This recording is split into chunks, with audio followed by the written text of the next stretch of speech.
One thing I've been thinking about a lot lately is how do high performers, high performing teams, successful teams and people, relationships, doesn't even have to be work related, athletes, fill in the blank, do what they do. What are the commonalities? And more recently, I've been really focused on how do these teams get to the point where things are not going well?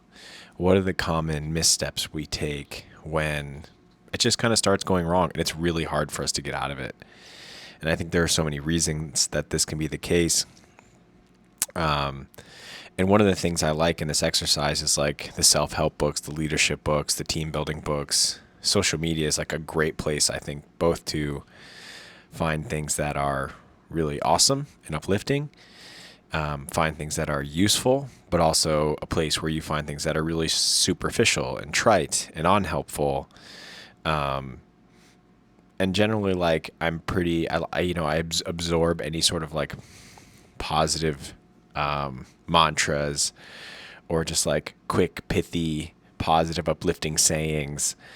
I generally like that stuff. I might not like everything I see about it, but I at least see something I like. And one of the things I was thinking about today was when it comes to things going wrong as a team, or when it comes to things going not well in your own relationships, or maybe you're just focused on something that you're working on and a lot of things aren't going well. I do think there is this reluctance to take a honest, close look at what is going on regularly. I think for the better part of productivity moving forward, we generally default to being positive and optimistic. And I know I've talked about this before. I've just been thinking about it a lot lately. And there are some really good reasons for this. One of them is if you're like always critiquing, you probably never get to as we've talked about before, hubris gets you to the starting line. If you're always critiquing, you never get to that starting line. Or maybe you do get off the starting line, but you never move very fast. You take, 3 steps back, 1 step forward. And I was talking to somebody today, and we were talking about 12-step programs. And one of the things in this 12-step program is a step 4. We don't really need to get into this. For those of you that know. But step 4 is this idea you will take a moral and fearless searching inventory. And the purpose of this is really to understand how you've affected yourself. Also, you've affected others through your actions. You're looking at your thoughts and your feelings, your beliefs, your behaviors. And in this context, I think a lot of the steps, anyway, in this context, when you make a searching and fearless moral inventory of yourself, it's really challenging and it's really scary. And when I've talked to other people about this, and not even applying this in the concept of a 12-step program, but just applying this to like our daily life, applying this to maybe just like regular tasks and relationships we encounter, it's an uncomfortable thing. And it's also not something like you're doing all of the time. Like I said, because if you are, I think you're never getting off the starting line, and you're fixated too much on all of these effects, and you're probably not thinking too much about what are the next steps and solutions. So anyway, I think one of the commonalities I see when things start to go wrong and there's a prolonged environment where things aren't going wrong or well, whether it be a relationship, whether it be your own capability in an environment, whether that's work or maybe you're training in a CrossFit gym or you're trying to build some other skill. It's that we've never taken, and I love the words of this, a searching and fearless moral inventory of ourselves. Because I know there are plenty of times where I'll do something and I'll reflect on it. And is it really searching? Like, am I digging through? And when I hear searching, like I have this vision in my head of like you're digging through the rubble and you're digging through the mess And you're even going to look behind the cleanest, most organized shelves. What's behind the books on those shelves? What's behind, the events, thoughts, feelings on those shelves? So there's effort in that search. It's not just like a quick look. And then the other half of this is the fearless part. Not half, but another part of this is the fearless part. It's scary looking inward. When I think about times in my life when I've done this well, when I've done this poorly, when I've really tried to dig in and improve how I've treated another that I care about in a relationship, or when I've tried to really get better at a job, when I've tried to really improve my fitness, the fearless part is hard because it's scary. Because when you really do this searching effort to look, man, you find some shit that I think I've heard this as like, stuff you'd be embarrassed to tell other people about. You find some stuff that's not comfortable, and and I'm not a particularly religious person, but one time I heard this summed up as, confession is not for the, in this context, it was confession is not for God, it's for you. If you have this all-seeing, all-knowing being, they don't need to hear your confession. It's for you to hear it again out loud. And again, not to bring too much of a religious tone to this, but I think the application of that concept is so apt in this sense. So I've always really liked that and thought about it. And that was part of the gratitude exercise, was just to sit there. And it's a little bit different than this, but it's just to sit there and say the thing out loud that you're grateful for. There's power in that. There's a little extra effort in that. There's an affirmation aspect to that.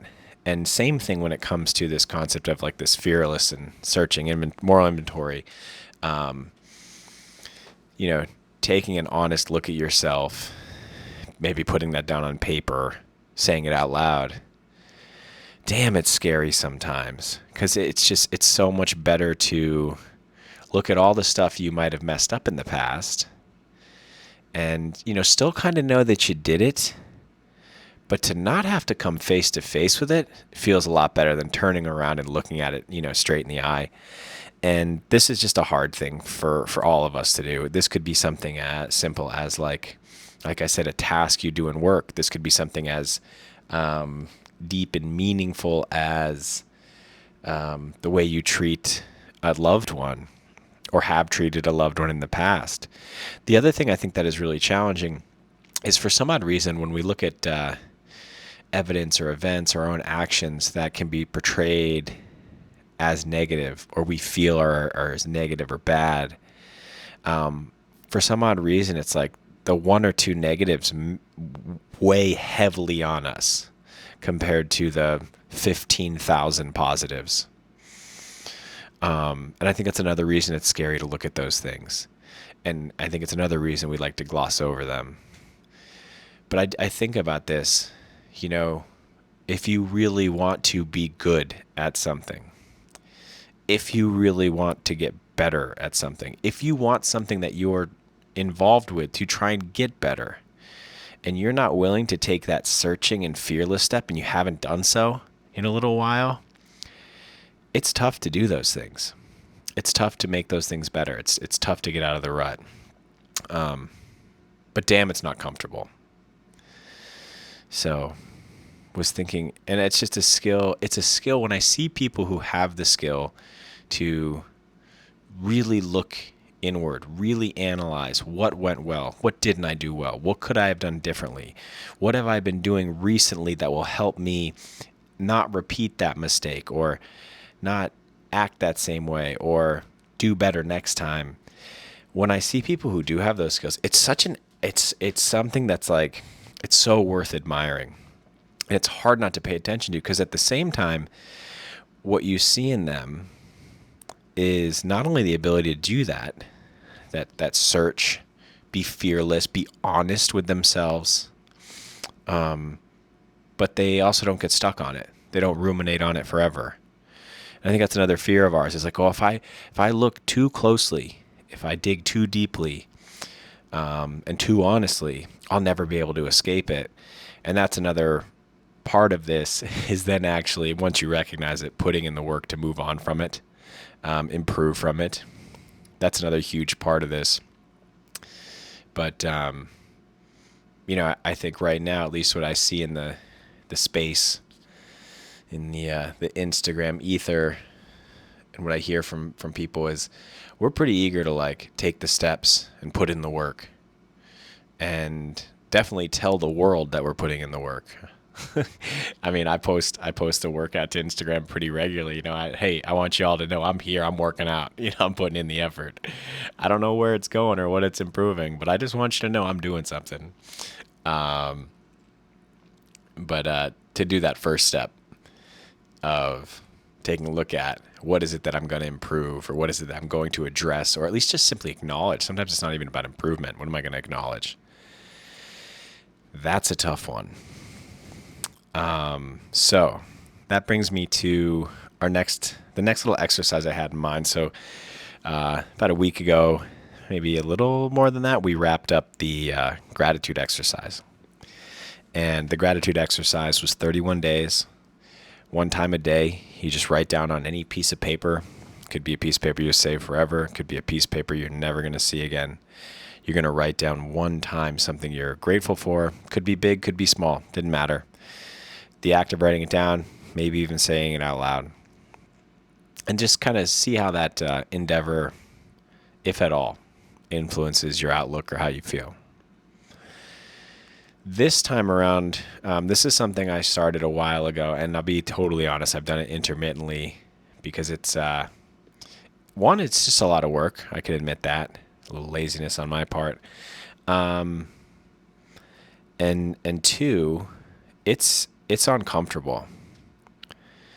And so this is what I was coming up with, this idea of what I call the accountability journal.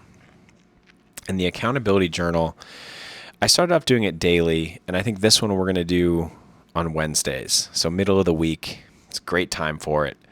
You've had some stuff happen at the start of your week. Maybe not everybody starts their week on a Monday-ish. But anyway, we're going to do it on Wednesdays because I see it as the middle of the week. Now, the goal of the accountability journal, and I've heard about this in a couple areas of my life. Again, heard about it really young from my mom when, I used to point the finger. Heard about it later in life from Brian Chontosh. He summed it up almost the same way. So two people I'd take a lot of advice from. But this essentially is something that you pointed at externally and blamed. This could be something really simple, like I was working outside all day and it was just hot. And because it was hot, X, Y, and Z happened. So like I said, not only are you identifying that you pointed at something externally, the heat, but you also blamed it for something, some next step that you took or didn't take. And then the next thing you do is you're going to write down just a couple things. It doesn't have to be a lot. It could be one or two. What are things that you did to actually did to contribute to this event? So instead of pointing externally, what are a couple things that you did that led you to be like, oh, it was hot and that's why I stopped working, didn't finish the workout fast enough. So I'm not going to point at the heat anymore. Okay, what are things that I did that caused me to not finish the workout faster? And then you're going to write down at least one thing you could do differently or could have done differently. And maybe even will do differently going forward in the future. And I'll be honest about this one today. So I was driving with Cassandra in the car. We were having a little chat. And we were just kind of talking about the last couple of weeks. We have great drives in the car. I feel like for some odd reason, it's like one of our most honest physical spaces. Like everything comes out in the car for some reason. And I really like that. Good, bad, ugly. And she was sharing with me that she felt like I was being a little bit cold, a little bit distant the last couple of weeks. And a little bit more terse with her. And my immediate thought was to say to her, no, I think that you're just being sensitive. I'm not terse. I'm not being a little distant, cold. She's being sensitive. And there's an uncomfortable moment because that's not a thing that you want to hear a loved one say to you. But then when I thought about it, I thought about things I did to contribute to this event.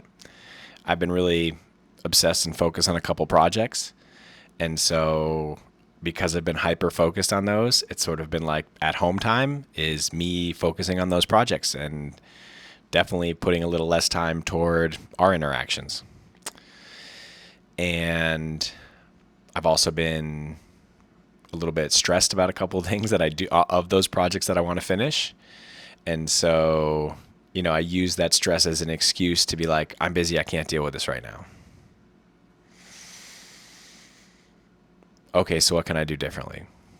Well, one of the things I can simply do differently, and I don't do this, I hate doing this, is I can just actually share with her where my head is at on stuff like this. Why am I rushing around? Why am I being so short? Why am I being so obsessed focused on this one thing? That's kind of where I'm at. And that's the accountability journal. It doesn't always have to be something like that. I just figured I'd share a big one because I think it kicks it off. Maybe gives all of us a chance to even start with something small.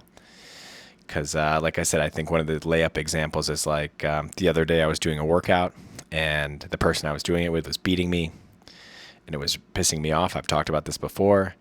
And at the end of it, when I didn't win, I said, oh, it's because I was taking care of my dogs that weren't on leash and aren't perfectly behaved.